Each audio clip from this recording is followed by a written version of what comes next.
Today, I would like to begin by thanking Taking Action Global Climate Action Education for All for inviting me to take part in this important event.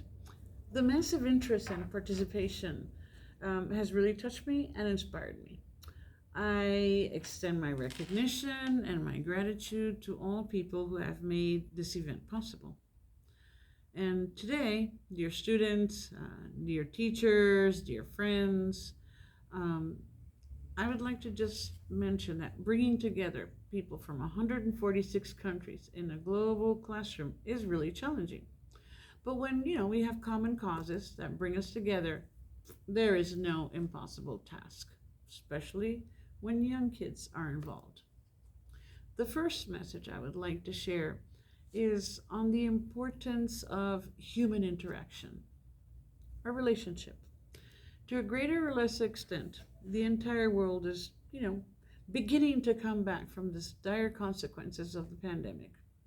But as students, educators, and citizens, we did not really give enough time or enough importance to promote and strengthen people to people exchanges before trying to get back to, business as usual.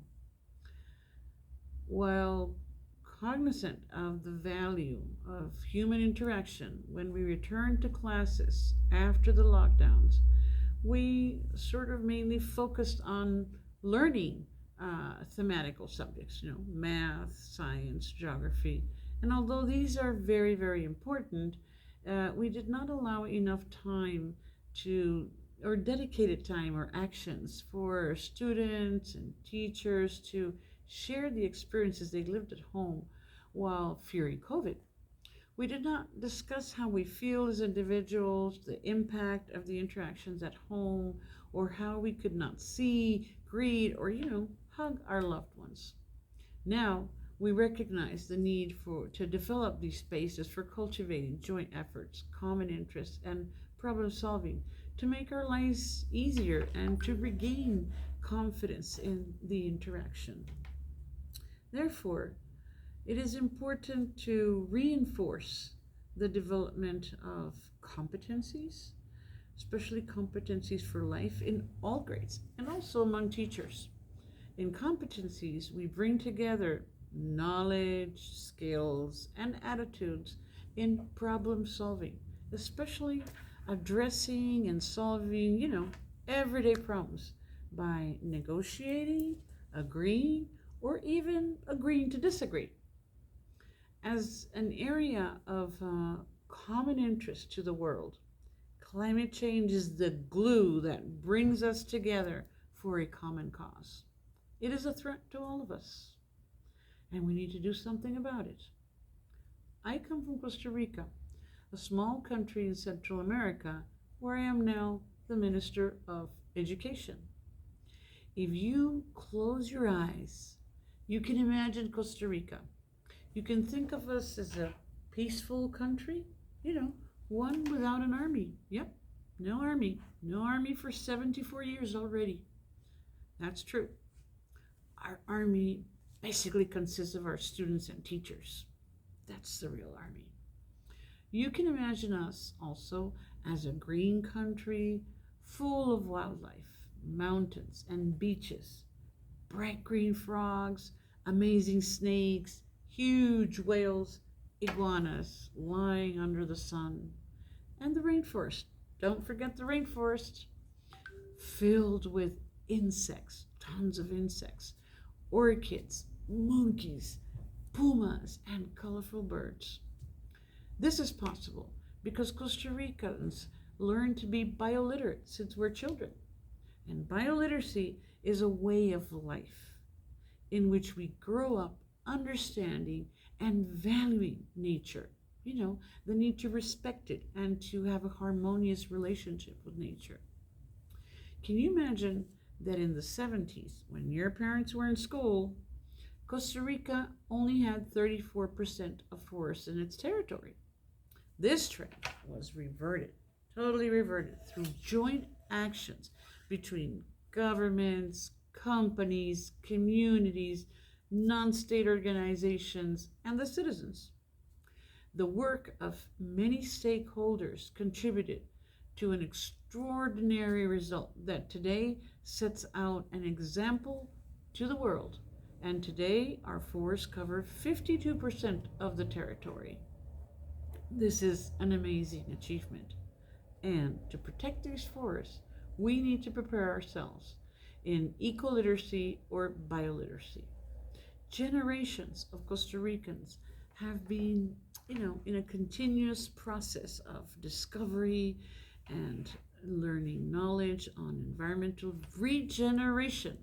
Now, this means we need to replenish and replace what we have destroyed from nature. It's not only about conservation, so that future generations can continue to benefit. That means education plays the main role in developing such responsible citizens.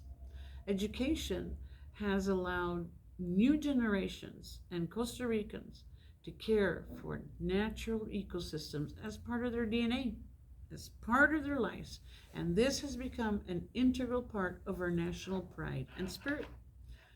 One of the main challenges that we will assume with the educational reform that I am promoting, that I'm leading, is the promotion and strengthening of competencies for life, which I mentioned previously. The development of life projects by students. Each student should have his life project, and the close relationship with the community. We need to get closer to schools, closer to the community closer to the schools. We're going to focus on relevant topics such as reusing, recycling, replicating the great achievements that we have accomplished in terms of moratoriums, or what this means is prohibitions to deplete forests and lands, the protection of wildlife, our actions to decarbonize the economy, our production of energy from renewable resources, which is now over 90%. And also our foreign policy in defense of nature.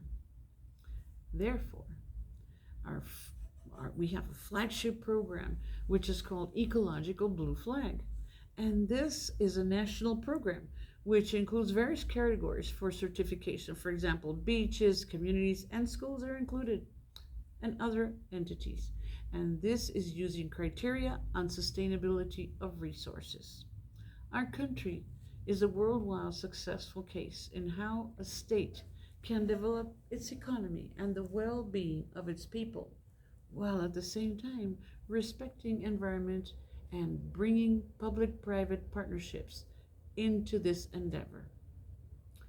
Ecotourism, or payment for environmental services, are a living example of this.